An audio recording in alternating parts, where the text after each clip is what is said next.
गेहूं हमने खरीदा और समय से पेमेंट दिया। धान खरीद में सबका धान खरीदा और उसका पेमेंट दिया और जनता को बिल्कुल कोई कष्ट होने नहीं दिया। कालाडूंगी विधानसभा सीट हमेशा से आपके कब्जे में रही, इसको निरंतर जीत को लेकर क्या कहेंगे? किसी नेता से मैंने कहा चलो भाई बारात में चलते हैं, और जब मुझे वहाँ जाके पता लगा कि वो मोहल्ले में रहते हैं और नेतागिरी करते हैं, उनको निमंत्रण ही नहीं है। नमस्कार, मैं हूं doctor Vipin Chandra. News today network के कहिए नेताजी के इस स्पेशल एपिसोड में आपका स्वागत है। इस स्पेशल एपिसोड में आपका स्वागत है। हम लोग आज हैं कालाडूंगी विधानसभा क्षेत्र में। कालाडूंगी विधानसभा क्षेत्र से बीजेपी ने बंशीधर भगत जी को टिकट दिया है और वो इस समय शहरी विकास मंत्रालय संभाल रहे हैं, खाद्य मंत्रालय संभाल रहे हैं। उन्हीं से बातचीत करते हैं, क्या है उनका विज़न और किस तरह से उन्होंने उत्तराखंड के अंदर शहरी विकास मंत्रालय में काम किया है और अब अपने टिकट के बाद कितना आश्वस्त हैं। देखिए, भारतीय जनता पार्टी ने मुझ पर विश्वास करके हमारे केंद्रीय और प्रदेश नेतृत्व ने मुझे टिकट दिया है और साथ में हमारी महान जनता ने ये वातावरण बनाया, ये कार्यकर्ताओं ने वातावरण बनाया कि मुझको टिकट दिया जाना चाहिए। उसके लिए मैं सबका आभार प्रकट करता हूँ, धन्यवाद करता हूँ।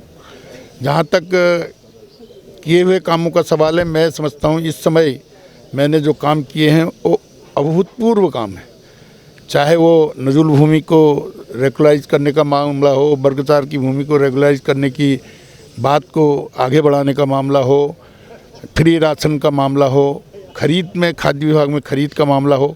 पिछले वर्षों में जो गेहूं खरीद और धान खरीद होती थी, खरीदने में भी परेशानी, पेमेंट में भी परेशानी। गेहूं खरीद बिल्कुल सबका गेहूं हमने खरीदा और समय से पेमेंट दिया। धान खरीद में सबका धान खरीदा और उसका पेमेंट दिया और जनता को बिल्कुल कोई कष्ट होने नहीं दिया। ऐसी सभी विभागों में मैंने किया है।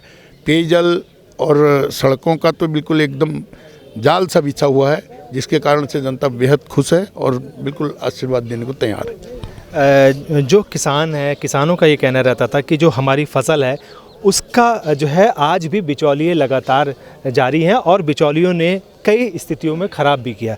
उसके बारे में क्या कहेंगे? ऐसे बिचौलियों पर क्या कार्रवाई आप लोगों की सरकार ने की?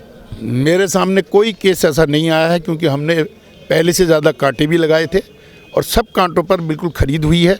अब कोई ज़बरदस्ती बिचौलियों को दे रहा है तो उसके लिए हम क्या कर सकते हैं? हमने तो पूरा प्रयास किया है सभी सरकारी कांटों में तोलें और सरकारी भाव पर तोलें। कालाडूंगी विधानसभा सीट हमेशा से आपके कब्ज़े में रही, या हम ये कहें कि यहाँ पर परंपरा जो बनी हुई है वो बीजेपी के पक्ष में है। क्या कहेंगे कि इसको निरंतर जीत को लेकर क्या कहेंगे? मैंने कहा ना कि जनता का बहुत प्यार मुझे मिला है हमेशा, वो अब भी मिलेगा। और इस समय माननीय प्रधानमंत्री नरेंद्र मोदी ने जिस प्रकार से सहयोग उत्तराखंड को किया है, या जिस प्रकार से पूरे विश्व में भारत का सम्मान बढ़ाया है, और यहाँ के मुख्यमंत्री पुष्कर धामी जी ने जिस तेज़ी से काम किया है, उसको लेकर जनता बहुत आश्वस्त है कि भारतीय जनता पार्टी की सरकार आनी चाहिए। मैं ये कह सकता हूँ कि पहले से अधिक मतों से जनता इस विधानसभा को फिर भारतीय जनता पार्टी की झोली में डालेगी। महेश शर्मा यहाँ से जो है उम्मीदवार हैं कांग्रेस पार्टी से। पिछली बार जो है 2 बार आपने उनको पछाड़ा भी, जब वो इंडिपेंडेंट चुनाव लड़े। कांग्रेस को भी आप लगातार पछाड़ते रहे हैं। महेश शर्मा सशक्त मजबूत दावेदार यहाँ पर मान रहे हैं अपने आप को, क्या कहेंगे उनके बारे में? नहीं, उनको मानना चाहिए, हमें कोई दिक्कत नहीं है। और हम तो यही मान रहे थे कि महेश शर्मा को ही शुरू में टिकट देंगे। बीच में वो कांग्रेस की उठापटक थी, जो भी हुआ मैं उस पर कुछ नहीं कहना चाहता। लेकिन मैं कहना चाहता हूँ, कुछ लोगों को एक भ्रम है कि महेश शर्मा जो निर्दलीय खड़े हो गए इसलिए जीत होती थी। कांग्रेस और महेश शर्मा, उन दोनों के मत जोड़ने से भी करीब 10 हजार वोट मेरा ज़्यादा था। तो ये कहना कि वो भारी हैं, ऐसा कुछ नहीं है। अब ये तो परिणाम आने पर जनता बताएगी। भगत साहब, आप जो है लगातार ये कहते रहते हैं कि मेरा जो जुड़ाव है वो हमेशा पब्लिक के साथ में रहा है, और जो कभी लोग कहते थे कि वो नामकरण की राजनीति करते हैं, वो जो है इसके अलावा जो पब्लिक से जो जुड़ाव है उसका, उनका जो नेचर है काम करने का, वो एक डिफरेंट है।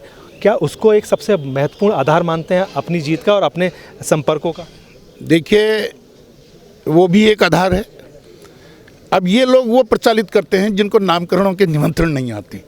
अब मेरे जनता से इतने संबंध हैं कि नामकरण तो छोड़ो, उससे भी कोई छोटा कोई कार्यक्रम होता है तो वो मुझे निमंत्रण देते हैं।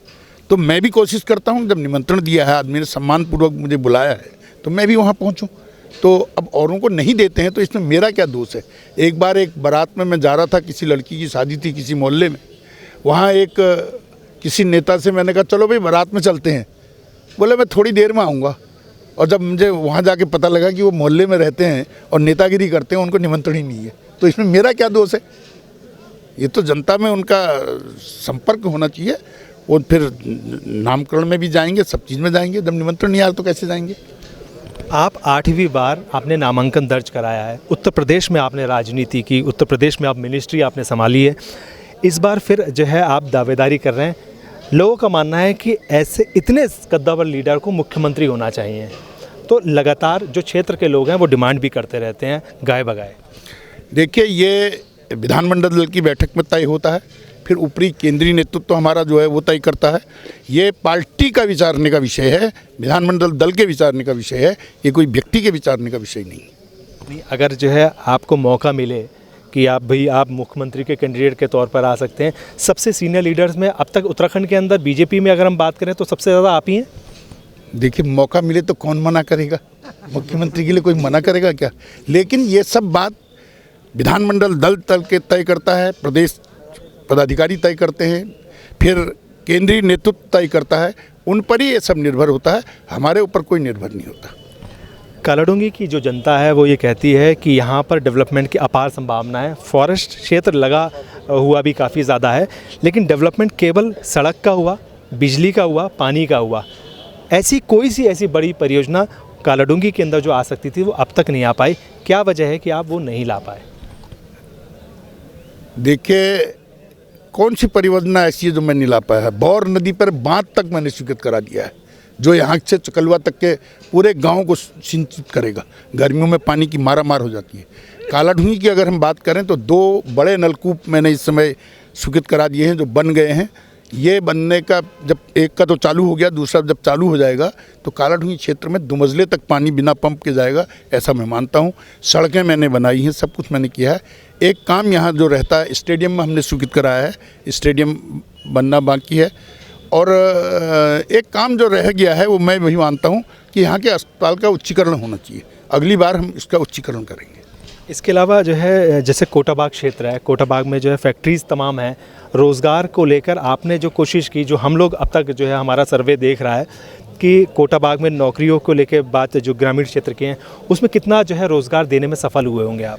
देखिए, बेरोजगारी का प्रश्न जहाँ तक है वो पूरे हिंदुस्तान में है, पूरे उत्तराखंड में है, वो केवल कोटाबाग में नहीं है। कालाढूंगी विधानसभा में पूरे में है, कोटाबाग में भी है, सब जगह है। बेरोजगारी का मामला है। शिक्षित नौजवान हमारे पास इतने हैं, उतनी जगहें नहीं हैं, और सरकारी नौकरियों में तो बहुत ही अभाव सा हो गया है। लेकिन जो भी है उसमें हमने इस समय धामी जी के नेतृत्व में बड़ा प्रयास किया है। हज़ारों लोगों को नौकरी देने के लिए कॉल किया है, इंटरव्यू किए हैं और उनको नौकरी दी है। एक विज़न होता है कि जिस समय आप कालाडूंगी में लगातार जो है आप यहाँ से चुनाव लड़ते रहे हैं, कालाडूंगी को कितना खूबसूरत और क्या वेल प्लान करना चाहते हैं? एक मन मस्तिष्क में आपके जो रोड मैप है, उस रोड मैप को जनता जानना चाहती है। मेरा मस्तिष्क, मेरा विज़न यहाँ की जनता और यहाँ के कार्यकर्ता हैं। जिस प्रकार की वो मांग करेंगे, जो उनको अच्छा लगेगा, उसको करने के लिए मैं पूरी पुरजोर कोशिश करूँगा। ये थे बंशीधर भगत जी, जो लगातार ये कह रहे थे कि किस तरीके से उनको क्षेत्र में काम करना है। कालाडूंगी विधानसभा क्षेत्र में लगातार वो एक बड़ी उम्मीद के साथ में फिर से दावेदारी करी है। आप लोगों को ये वीडियो कैसा लगा हमें कमेंट बॉक्स में आप ज़रूर बताइए। आप लोग अगर ये वीडियो को देख रहे हैं तो उसको शेयर करें फेसबुक पर और अपने व्हाट्सएप पर। धन्यवाद।